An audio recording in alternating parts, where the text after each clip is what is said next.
I think when you know that you can generate an amount of money that you need to have the life you want, you can make the choice that's right for you and not have to compromise into, I need to make this work because economically, I don't have another path.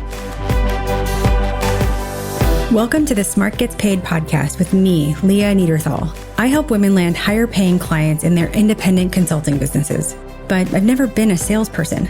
My background is in corporate marketing, and when I started my first consulting business, I learned pretty quickly that it's about 1,000 times harder to sell your own stuff than it is to sell someone else's. So I taught myself how to do it, and I created the sales approach that I now share with my clients so they can feel more comfortable in the sales process, get more of the right clients, and get paid way more for every client contract. So whether your client contracts are $5,000, $100,000, or more, if you want to work with more of the clients you love, do more of the work you love, and get paid more than you ever thought you could, then you're in the right place. Let's do it together. Thanks for tuning in, and don't forget to rate, review, and share. Hey there, Leah here, and thanks for tuning in. I hope that wherever you're listening to this, wherever you are right now, you are having a good week, making some good progress on your business, and taking time for you. So this week, I am so excited to share a conversation with one of my favorite clients and all around favorite people, Jill James, and a conversation that's about business, but more about what a business can allow you to do. Jill is the founder of her company, The Jill James, where she helps self-funded founder CEOs build and run their companies with purpose. And Jill and I worked together in my previous programs around 2018, 2019. And she really embraced the strategies and the tools like straight A student. And if we had done this interview after that, I mean, the podcast didn't exist then, but if it did, then we probably would have talked about how, she grew her business and dialed in her ideal clients and a lot of business stuff like that. But in 2020, Jill was faced with a difficult decision and a difficult choice for herself and her son. And so now this becomes a different story. It's the story of how Jill was able to make the choice that was right for her because she knew she could support herself and her son on her own. And the story of how she did that is the story you're going to hear today. I'm lucky to work with some of the most amazing women, and Jill has become not only a trusted colleague, but a dear friend. And so I am so grateful that she's chosen to come here and share her story with you. And as just a quick note, when we were recording this episode, I was trying out a new mic that sounded good when we tested it. But as you're going to hear, it doesn't sound great in this recording. So just a little caveat there. So take a listen to my conversation with Jill James, and at the end, I'll come back and share a lesson you can apply to your business. And then hopefully someday soon, you'll partner with us to help you build your consulting business, and you'll come back on the podcast and share your story. Enjoy. Jill, I'm so excited to talk to you. Thanks for being here. Oh, thank you for having me, Leah. So just to start out, let's tell everyone what you do. So I am a business strategist. 8 years ago, I started a company which is now called The Jill James, and we work with self-funded founders exclusively. So people who are bootstrapping or intend to stay private without taking institutional investors. We help them find the business plan, the growth plan that works for them in their business. And then we help them with finance and operations in running that growth plan. Awesome. All right. Well, and when did we start working together? Do you remember? It was November of 2018. So I joined an earlier incarnation of, there was a Smart Gets Paid, just kind of 10-week program. I think at the time was a little bit broader target group, but it was figuring out, how to it was sales training and also figuring out how to position your business and kind of tightening what you were offering. Yeah. I just can't believe we've known each other for that long. It's an amazing, and we did finally meet in person in New York. But I think after so many years, I think the question I had for you even before you were taking the trip, and I was like, how tall are you? We had worked together for so long and I didn't know how tall you are. You're 5'9" or something. Yeah. Right? I'm deceptively small on Zoom because I have a small head. So when I meet people, they're just like, you are very tall. Yeah, no, you are surprisingly tall. Well, I mean, also it's like Zoom land, right? So I assume that everybody's the same height as me. I'm 5'2". People actually assume that I'm taller. And then they're like, wow, you're very short. So pretty much the opposite reaction to you. Well, so let's sort of go back in the Wayback Machine. What was going on in your business or sort of in your world when we started working together? Sure. So I had started my business in 2015. It was sort of, as many people have, a sort of crisis created a business situation. I was 7 months pregnant, found myself needing to leave my job, and had a couple of people who had said, if you ever want to do this for me, I would hire you fractionally. And I was the COO of a venture-backed tech company. So for the first couple of years of my business, I just, worked my connections and basically did my job that I had done, but as a consultant. And I was at a point, my family was living abroad. We were in Spain for a year. And I was realizing like I had some space to really think about what I wanted to do in the business. And when I came across you, I think it was really, there were some things going on in my life as well as the business that, pandemic aside, I had this great 5-year plan for where I wanted to be when the kid went to kindergarten. That never happened. We had 7 months of homeschool, but whatever. So, I was kind of on this track of I'm 2 years out from, I would like this business to have, a clear offering, a thing that I can build momentum toward so that I can really put my foot on the gas when he hits kindergarten. Totally. Well, so you had this 5-year plan. It got really derailed as things do, right? And, so we started working together. What were some of the biggest game changers, I think, that showed you that maybe the different way that you were going was the right way? Or even, I guess I should say, really just ask, was even possible? So one of the things that had happened in the course of this year abroad was I had become the sole breadwinner for our family. My then husband was taking a sabbatical and I was working remotely. And, my income up to that point had been really up and down. And my lead generation had been pretty inconsistent. Again, just completely word of mouth and me saying like, what would you like me to do? Versus, hey, this is the thing that I offer. And yeah, would you like to work with me? Or I would like to work with you. So which is also where everybody starts, right? Like, right. The first period of your business is really where everybody begins, which is like, I'm going to do something similar to what I did, just in a different technical capacity, right? Yes, right. More flexibility, or I'll charge differently, or, I think most of it is excitement over, hey, I can choose who I work with. And if I don't like it, I can say I don't want to work here anymore without having to find a totally different job. Right. That for me, being in early stage startups was every 18 to 24 months, I had to find a different job. So the continuity of being able to have something where I got to work with a number of early stage companies without having to find a new job every time, just kind of layering them together, that was very appealing for me since I was either at 80 hours a week or 0 hours a week, right? That was my life.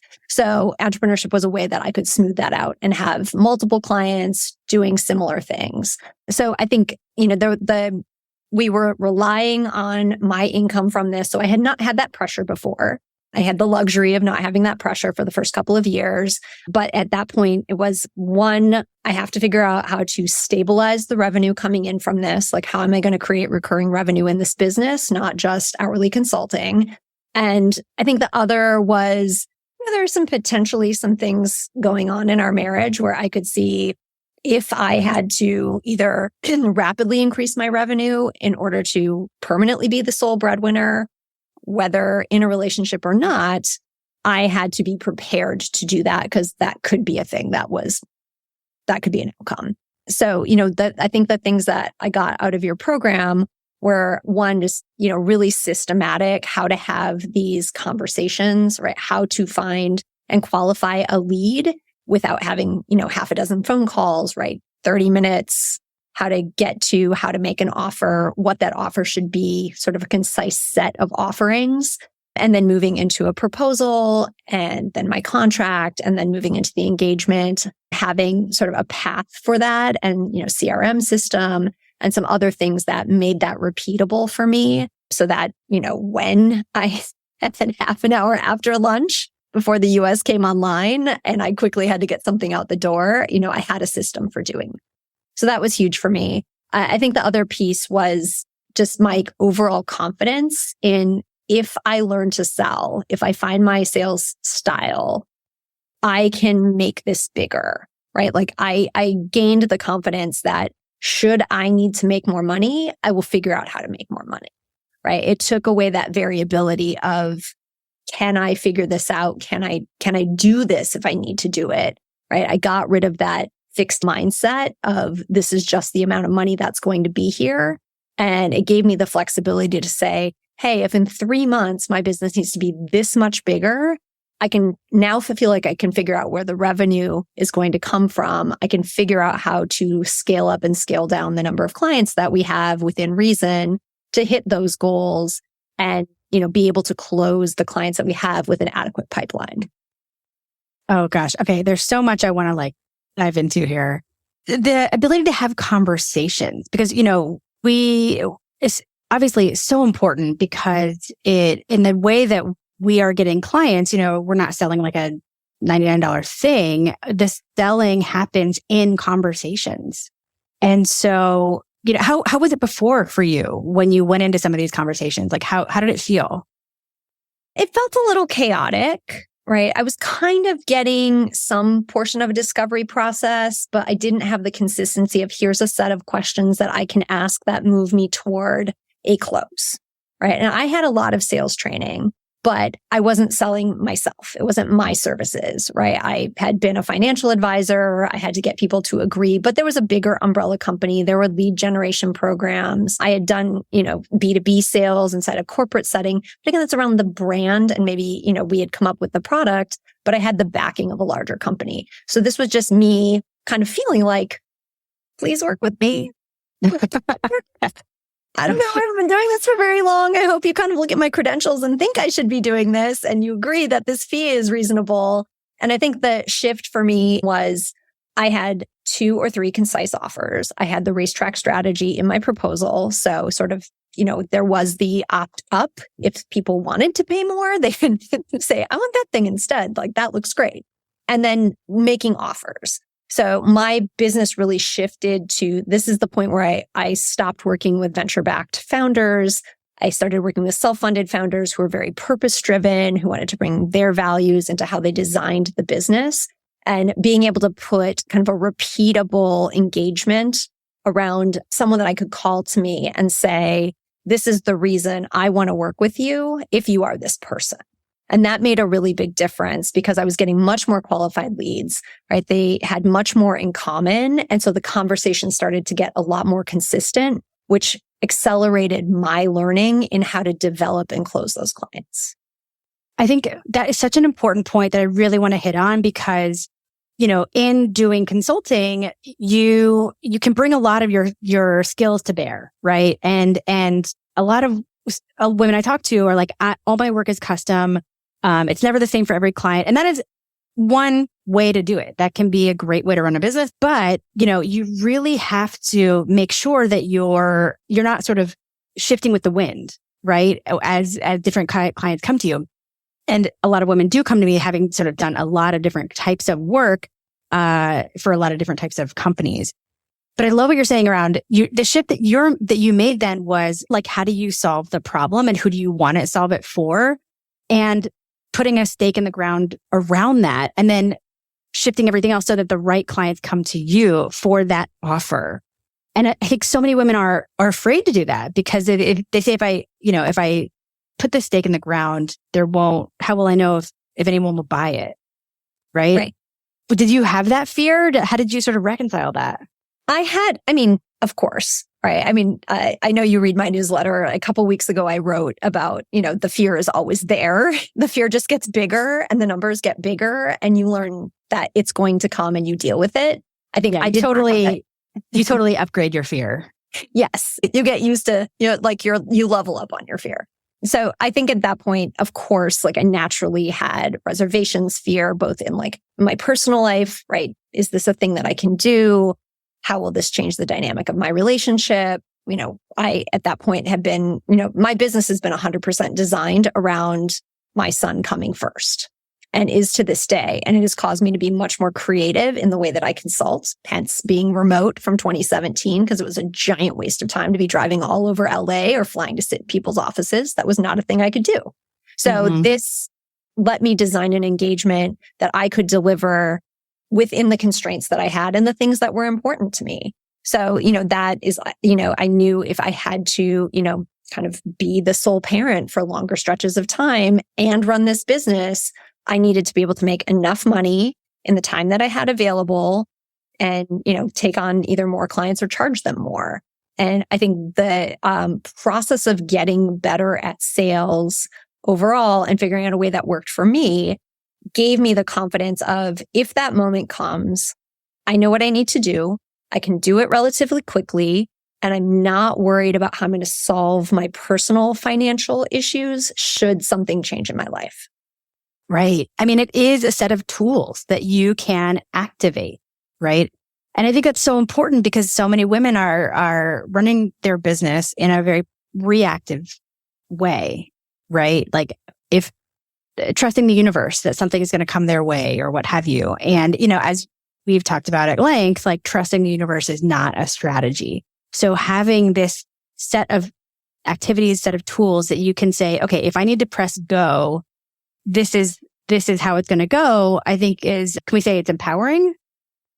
Oh, incredibly, incredibly. I mean, I don't want to steal the punchline of this episode, but when I ultimately did realize we were getting a divorce, I had to go from, one way that I had used my S Corp around, kind of balancing out our income taxes to this thing has to be full-fledged and I need to make about $80,000 more in about a month, right? I need to have a plan for this, by the end of the year. And I think in that, I never worried about how will I figure out the money? There was definitely how will I get the work done around the other things going on and that, some different operational changes in the business, but there wasn't oh gosh, I have no idea how I'm going to support my life if I have to have an extraordinary amount of more money in a short amount of time, right? I mean, we had talked about tools like, prepaying and a small discount for prepaying. And so I went out and was just like, well, I'm going to need 4 clients over the next 4 months who can pay me this much. And I really need them to prepay. Let's make that discount a little bit deeper, right? I don't discount now, but at the time it was a great tool to be able to know hey, I need to raise this much money. I need to go do it. And then it was off of my mind and I could deal with the things I needed to deal with of, the changes that were going on in my life, being there for my son, changing where we lived, working through all of, separating a really long-term relationship. What are those things? And I think the thing that is not there when I talk to a lot of other women, whether around should I freeze my eggs or could I be a single parent? Or when I'm having those conversations with people, they're just I don't know where the money would come from for me to have that life. And I never have that question. And I think when you know that you can generate an amount of money that you need to have the life you want, you can make the choice that's right for you and not have to compromise into, I need to make this work because economically, I don't have another path. Right. I mean, that's so important. I mean, important is an understatement, right? Because that's what we're talking about, choices. A lot of people, even women, a lot of women sort of bristle even at I want to make more money, right? And sometimes it's not about money specifically, it's about choices and what money allows you to do, whether it's freeze your eggs, you leave a relationship, support an aging parent, whatever it is. Sadly, that all takes money. And so, having the tools to make money means having the tools to make choices that work for you. And the money has to be disassociated with the time you put it, right? That was a big thing for me. I had moved to flat rate pricing. I had, kind of these engagements. And so I could say, okay, I need this many of these paced out like this at this price.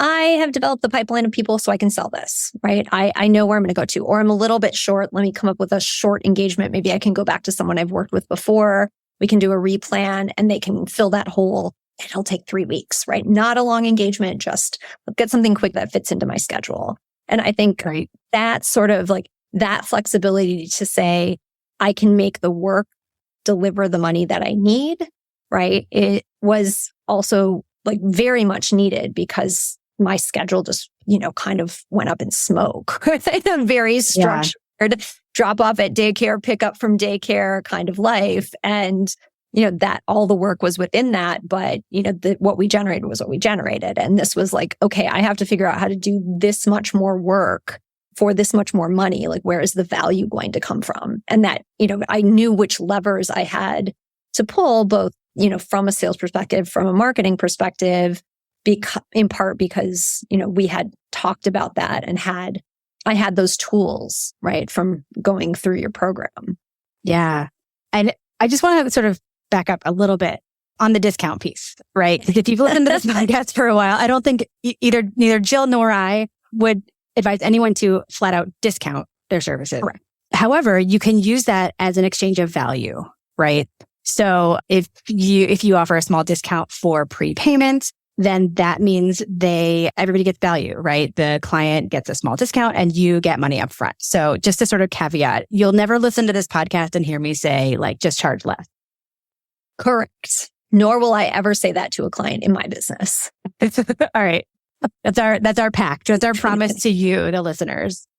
Right. No, we have to have high value offers because we're small businesses and we have to fit into spaces that big companies don't want to be in. So we really have to stick to high value, high cost, high value offers. That's just the nature of where we have to be. Exactly.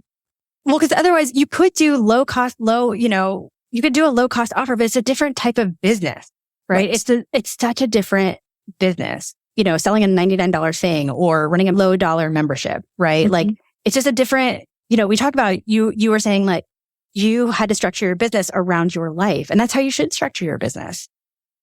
Selling small things also, affects your life and what you can do there. So anyway, just a little tangent. Different podcast on mass marketing. Different podcast. Exactly. Different rant. We'll bring you back for that rant later. Okay. So how are things different now? I think a whole lot has changed for you in the time that we've worked together. Anything else that's okay. that? Yes. So many things have changed. Some things haven't changed. So the flagship that I designed at the time, the business design bootcamp, still is the main thing that we do for clients. It's, we do probably 10 or 12 of them a year. And I'm very selective about who we work with. So, that has not changed. I think pretty much everything else has changed. Yeah. So it's been, we're recording this in late August. So it's been almost exactly 3 years since the end of my marriage.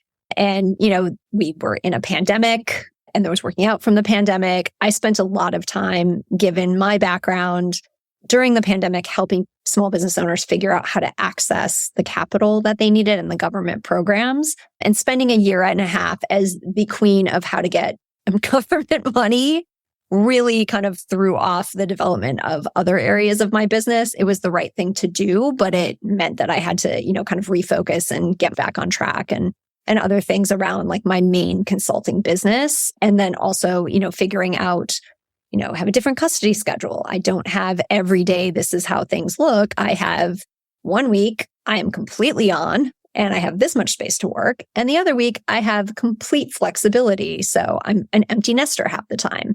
So, this is it's created some new opportunities for, like, I last year decided, you and I met in person. I realized that I had not met anyone I had been working with for between 2 and 4 years, right? Like all these people I felt like I knew really well.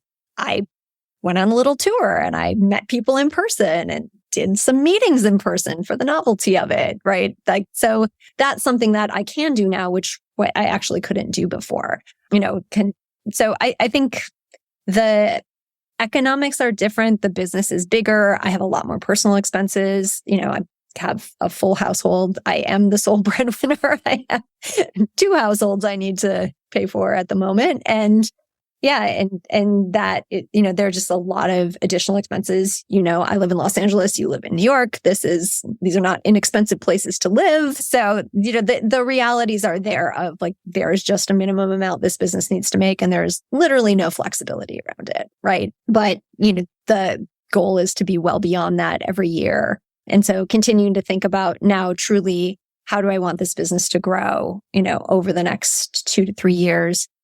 I'm able to come back to that. And I think what is what I hope is a more normal time. I know it hasn't been normal time for any of us for quite some time, but I do feel like the conditions right now are more level and fair than they have been in a long time. Nobody has access to super cheap capital anymore. Everybody has to make a profit. And so businesses like ours that have always been profitable and had to be profitable have a leg up right now because we know how to grow from a place of also having to pay ourselves and, generate high margin products. Yeah. And I love that perspective also that we might have a leg up, because a lot of what I'm hearing also in this sort of consultant universe is like, you can't sell right now. Clients aren't saying yes right now. Clients aren't hiring, and they are, right? But you have to first believe it and have the tools to do it. And then you can run a business that is profitable. Right. And really, and it takes more time. Right. And this is part of learning, what does that pipeline have to look like and how much more do you need in times like this? Like, even if you're established, you just have to really increase your pipeline, have more conversations, do more outbound marketing, do those LinkedIn posts. Yeah. It never was a one-to-one thing where if you talk to somebody, you talk to a potential client and they become a client. But yeah, now you have to have more conversations going because inevitably something will happen, right? The project will get pushed, or your main contact will get laid off or leave their position, or any number of things, right? So constantly working on, and filling your pipeline so that you are protected. So obviously a lot of changes in the business. And you alluded to this earlier, but what changes have you seen in yourself? That's a good question. I think overall my confidence is much higher. Even whether 2018 or just to now, I think I will say it's not a perfect process, right? I have days where I'm just like, everyone hates me and this is never going to work. I think we all have those. But in terms of knowing that, like, really logically, I can make this work. I can figure out if something isn't working, what's going on, have a, pretty rapid conversation with myself about what my options are for change, and definitively do it, not sit on, I know, earlier on, every decision feels like a huge decision. And sometimes you sit on things like, should I hire this person or let this person go, or, take this money or launch this product, and you just sit on it for months because it just feels too big and it doesn't feel right yet. And so I can make those decisions much faster, which I need to do in my business now. I think also, just in terms of taking care of myself, I was really afraid to tell people I was getting divorced, or that I had a life event going on, or I have these new responsibilities, because I thought they would I'd be like, ooh, I don't want to work with her right now. She's a mess. And I actually learned that people liked hearing I was a bit of a mess. Most people treated it with grace. Most of us have gone through at some point something that we need to deal with in our life that made, work not the first priority, or some of us never have that, but we have other things that we need to take care of. And I was really afraid of how people would take the news, and I was going to get fired by everybody because I didn't, might not have the same focus. And I have learned over the past 3 years that, most people will approach, as long as you say, this is what's going on, and, this is how I need to change what I said I could do. Most people treat that with grace as long as you come with a plan, and that will happen to you. And it's worse to not say anything. I think it's created more bonding with my clients, that they know what's going on in my life, not, necessarily that they'll, keep working with me forever, but that they understand, and they're more open with me of like, I can do this, or this isn't possible for me right now. And I do ask this of them, to be really vulnerable. And, that to me, that wasn't my job for them, right? I have to be like kind of the steel wall here, right? Like, always available, always on, always with the right answer.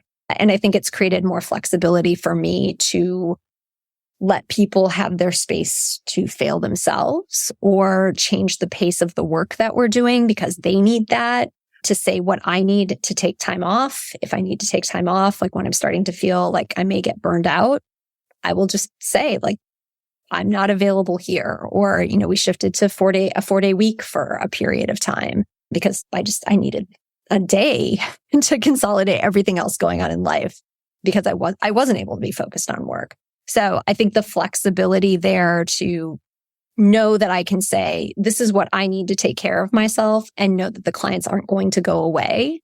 That's been a huge change for me personally.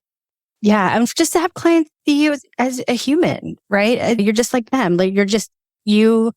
We're all human, right? We have good days and bad days, good weeks and bad weeks. We have things that come up and really affect our life. And the more I don't think anything, we're so afraid of sort of sharing those little cracks, letting people see through the cracks in the facade. But I think what I've learned and what I think I'm hearing from you is like, it's never a bad idea. Like it never has negative implications. And I think it only has positive for everybody involved. I mean, I certainly in my stuff, I talk about what's going on in my world all the time, like inside the academy. And it's also created space for people to talk about what's going on in their world. It's why we created family leave as part a policy that if you have, something going on with yourself or your family or child, parent, whatever, you can take some time off. And we've sort of built that into the program. But, I think it would be harder for people to raise their hand about that if I didn't come first and say, this is who I am and this is what's going on for me. Yeah. So it makes it easier to live your values in terms of, I had someone just come to me, right? It's the end of the month and said, can I pause with you for 6 weeks? Right. This is just what's going on. And, instead of being like, oh, I really gotta have that recurring revenue, right? It was just like, it will come from somewhere else. It is fine. It's the right thing for you to pause. If you come back, great. If it's not right for you, great. I think there's some of that also accepting that when you are in the flow of your business, the clients that are meant for you will come to you. And again, that confidence of like, if this isn't going to work out for you, there is someone else. I have people in the pipeline. There are just tools like that of smoothing out those scary money moments when you, again, have more confidence around, if I do the right thing for myself and I do the right thing for others, this will all work out. Absolutely. Absolutely. So what's some advice that you would give to somebody who's in the position you were back then? Okay. So I think sometimes we key in on there's a business side and there's a personal side, right? So the business side is figure out kind of what you need to do from whether you're, it's sales, marketing, offer, operations, whatever it is, like lay that groundwork so that the business isn't in crisis at the moment that, any amount you can smooth things out, any amount you can make it better, any amount of recurring revenue you can establish, that will make it easier when the moment comes, when you realize, what I have seen for myself and many others is like when it's the day to walk away, it's very clear and it's the day, right? So the more you can, kind of put the things that you're going to need in place just in case, you'll have a stronger business for it. It's things you should probably be doing anyway. So, just lay that foundation, do the training you need to do, get the people in your corner who support you, look for a client who's resilient, I think. And so, there's that piece. And then I think on the other side is like the economic factors of what will my life look like should I decide to leave this relationship. We often think about job, but, relationship is very different. And really facing that, like, what would I need to do to stand on my own 2 feet and have the life that I want? Again, whether or not you are in an economic partnership, it's a conversation that you should have about what you want for yourself. And the more that you have that in your mind and you feel confident of, this is not the reason I'm choosing to be here because I want to be here. I'm choosing to be here because this is the right partnership for me. I see most of the time that gets delayed because I have no idea how I will pay for myself and my children. So I'm going to try to eke this out longer and put up with more stuff. And, and sometimes in some cases, I'm going to make myself smaller. And the economic freedom that if you can take the money off the table, you can make a true choice of, is this the right thing for me to be here? And I think that is in so much, whether in a relationship or anything else in our life, right? If we can take the economic factors out of it, which is very, very hard, but you have much more flexibility and control over that when you are an entrepreneur, because again, you can move the money up and down if you need to. So, you're not on a fixed salary. So you can start to envision the world as you might like it to be and make the right decision for you in terms of that, that partnership, if that's the right partnership for you. That is such amazing advice. And I will say, so much of that also is if the things going on in your personal life are not maybe in flux, right? Always a good idea for any of us to really envision what we want out of our lives, how to make our business fit into that life, and support that life so that we're doing things by design, not by default. Absolutely. I think the thing that I work on a lot with my clients, I think that surprises them because they expect to come in and get a business plan or a model for their business is, again, we start with vision and purpose and like, how is this going to work for you? What do you need from it? And they can say anything, right? I've had people say, I want to make $500,000 a year and I want to work 2 days a week. What would that business look like? Or I want to live anywhere I want to live in the world. How would that, how do I make the work for me? And that when you have that intention, we can design the business in a way that, it lets us rule out a bunch of things that you're definitely not going to do because there are types of businesses and models that just don't work like that. But that's the foundation of you do not have to do any business a certain way, right? So choose what's important to you. I think the thing that we don't realize as founders, especially for solopreneurs and kind of like, it's just going to be me for a long time. We strongly imprint our choices and values into our business and it lasts forever. I have seen this in working with different founders. So choices down to everybody gets one box of paper clips and you got to take care of those paper clips forever. That propagates out into so much of what people assume about what you want in a business, or we don't do paid leave, or, we don't offer benefits, these kinds of choices versus we allow flexible work. We are going to figure out a way to pay for benefits. We are going to have paid leave, right? You design your business differently from the beginning because there are certain ways you can't operate because they will never pay for that. And so that intention, I think of, bringing that into your business will change both who you attract to your business, both in clients and the people who work for you, the partners that you choose. All of this is around the intention that you set of what you want your business to be in the world. Absolutely. That reminds me, I love that. And I think that reminds me of, there's a guy, Derek Sievers, who founded a company called CD Baby. It was ages ago, but it was direct independent music sales. And he wrote a book that's amazing, I highly recommend, called Anything You Want. But what he says is, your business is a reflection of you. Sort of extrapolating that out, a reflection of your values, what you want, your life, all of these things. And so it sounds sort of scary, but you have to get in touch with that and what you want. So Jill, how can people find you? Yes. Well, my website is thejilljames.com. And that's also my handle on Instagram. And on LinkedIn, you can find me at Jill D. James. And I also have a newsletter that I write weekly. So if you're on the website, you can go to thejilljames.com/newsletter and sign up for our weekly newsletter, which I, focus on, again, exclusively self-funded small businesses and the things that you need to know to plan and run your business through whether you want to stay at the same place or you want to grow. So I think if you are looking to engage with me, that's a great way to start. Awesome. Well, thanks so much for being here, Jill. Thank you for having me. All right. I loved this conversation with Jill. And if anything that Jill said spoke to you in any way, I hope you'll reach out and thank her. So there are so many good, really just thought-provoking nuggets here and so many directions that we can take this conversation. But I want to pull out just one thing we touched on and share a lesson that you can apply to your business. And it's about this idea that Jill and I talked about around when we hear women say, quote, it's not about the money. If you ask a woman who's running an independent consulting business, how much she wants to make, and then she says oh, it's not about the money, or I'm not in it for the money. I can't tell you how much that bothers me because it's never about the money. For any of us, it's not just about money. It's about what we want for ourselves, for our families, for our future. It's about how we want to spend our time and who we want to spend it with and who we want to help and what impact we want to have in the world.